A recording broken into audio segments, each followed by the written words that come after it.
It's a key question, but it starts with language. I would propose that the way to find them is to stop calling them them.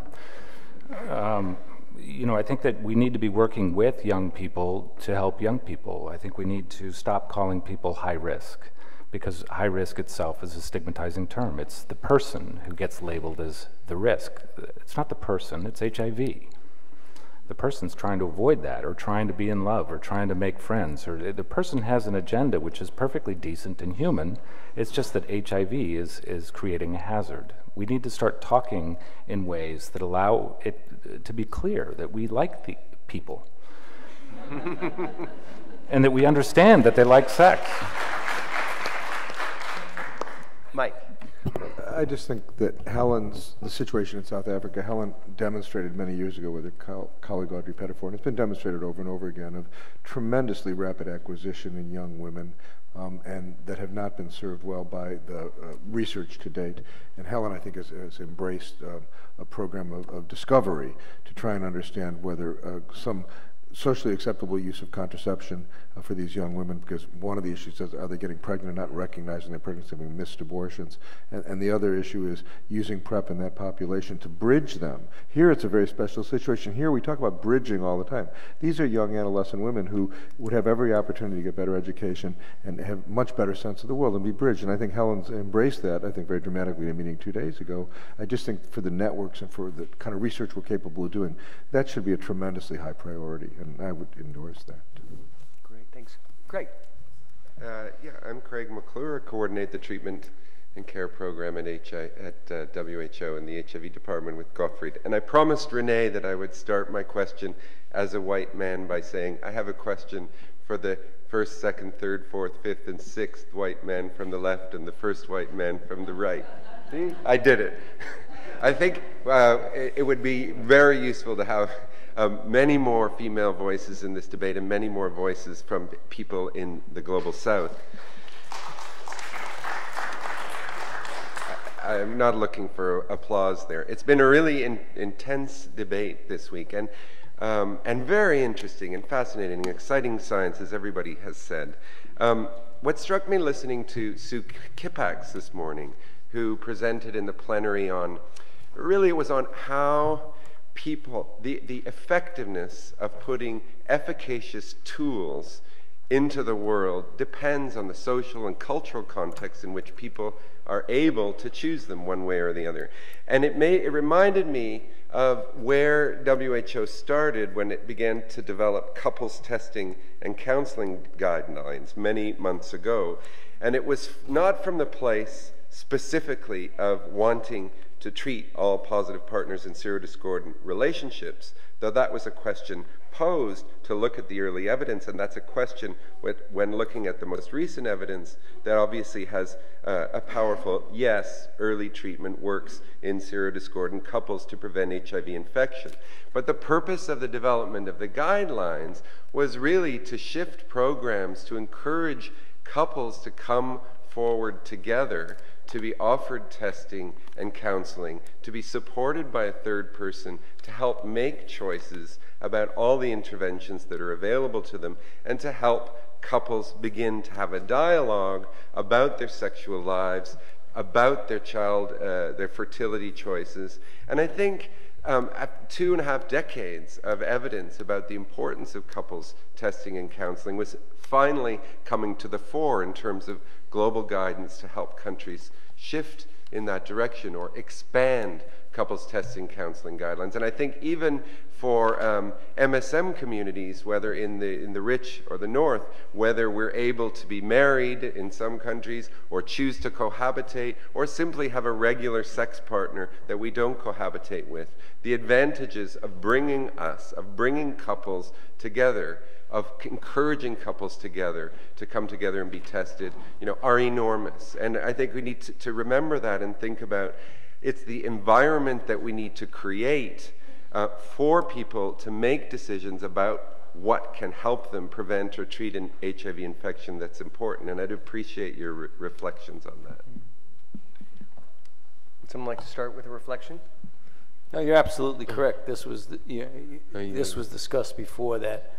That's going to probably turn out to be a a very important tool of embracing couples as a unit and getting the buy-in of both components of the couple. In fact, it's almost like that's what we have to do, given you said it more eloquently than I could. So the answer is yes, as far as we're concerned when we do any kinds of studies. And we were talking a little bit before in the discussion about what behavioral and mental health type of research approaches are. I think that really we need to understand that dynamic a little bit better, which we don't. Well, it's going to be very country specific. One of the problems in our setting is that we have now a predominance of female-headed households.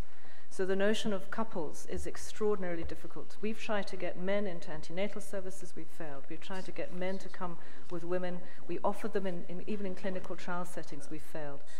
So it's going to be country specific, but particularly I think in Southern Africa where migrant labor has really ravaged things. The notion of couples is quite challenging in some of those environments. So we just need to bear that in mind. Yeah, my name is David Miller. I'm with the National Association of People with AIDS, and I'm a combat veteran.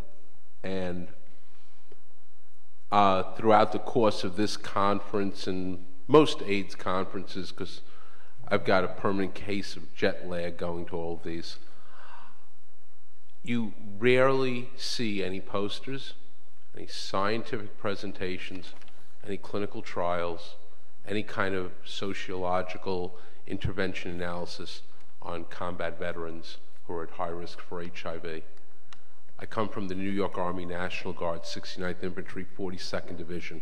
There's a book about us in Barnes & Noble. We got hit 378 times while we were in Baghdad. Those guys came home. They're messed up. They have indiscriminate substance abuse issues. They have DSM-4 diagnosis.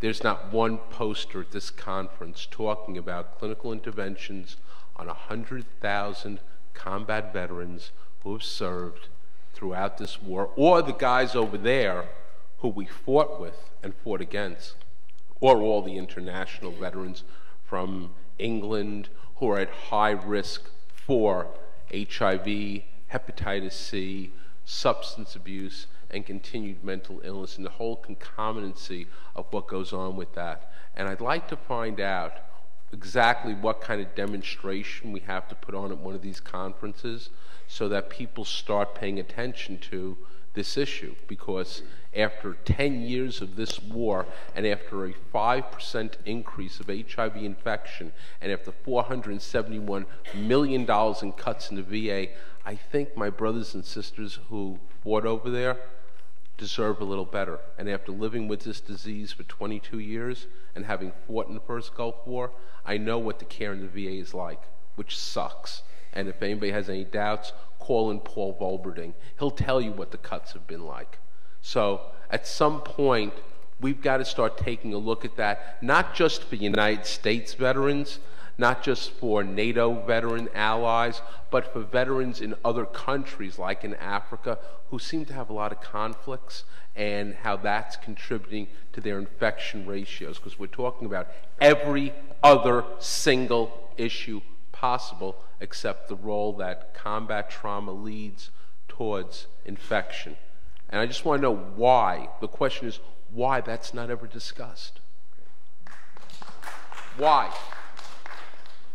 Anyone want to answer that? Can answer that? Yep. Paul.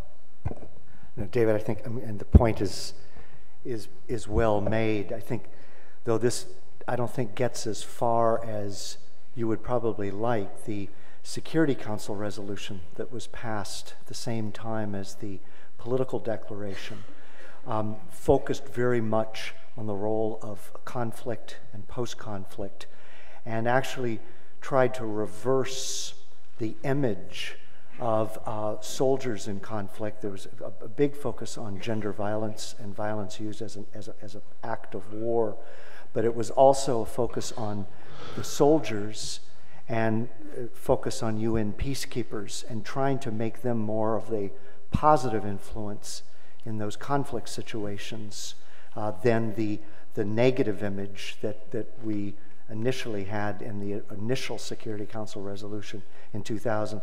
It doesn't specifically address the particular vulnerability of combat veterans, but it's a start.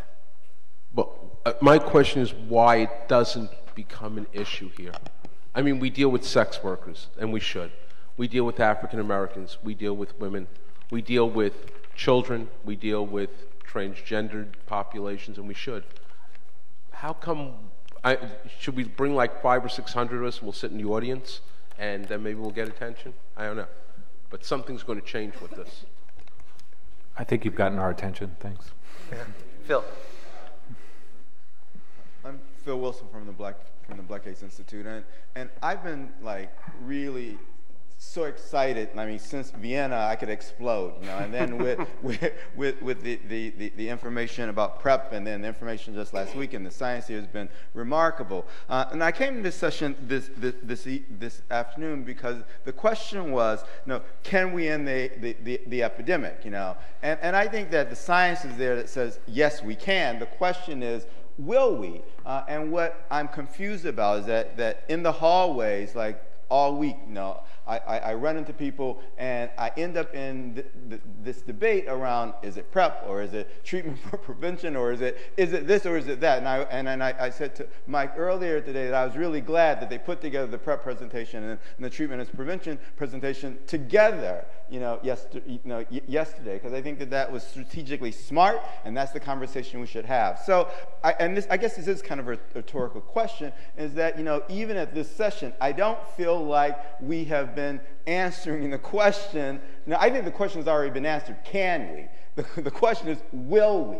And so the question I want to put out there, I guess for the panelists and for all of us in this room, is that when we leave here, what are we going to do with the tools? We have the tools to end the epidemic. And the question is, are we going to use those tools efficiently and effectively and expeditiously? And what are we going to do about and what are we going to do about that? So I want to put that out there as a question if anyone wants to respond, because I really want to know next week and the week after that, what are we going to be doing to use these tools so that, you know, in 5 years and 10 years, we're not back in this room saying that we missed yet another opportunity. No, because we've done that before. We've been at the verge before, not like we are now, and we've missed those opportunities, and what we're going to do to avoid that. Thank you. That's great, Phil. Thanks. I would love to hear responses to that, starting anywhere.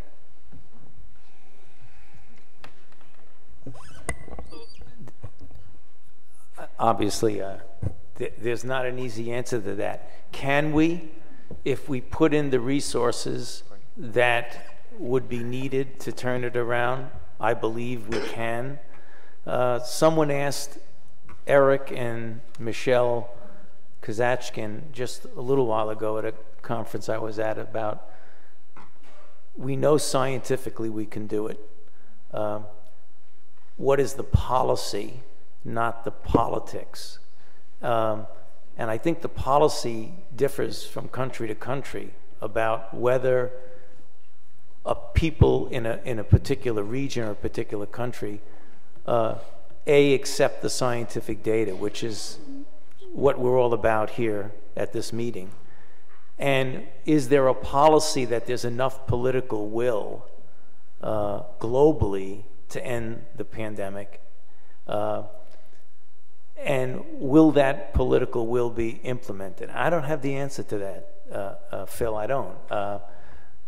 And that's very painful, because for what we do with our lives, that's the highest priority that I have. If I had anything to say about broad global policies, I would put as much as it takes to do what the answer to your question is.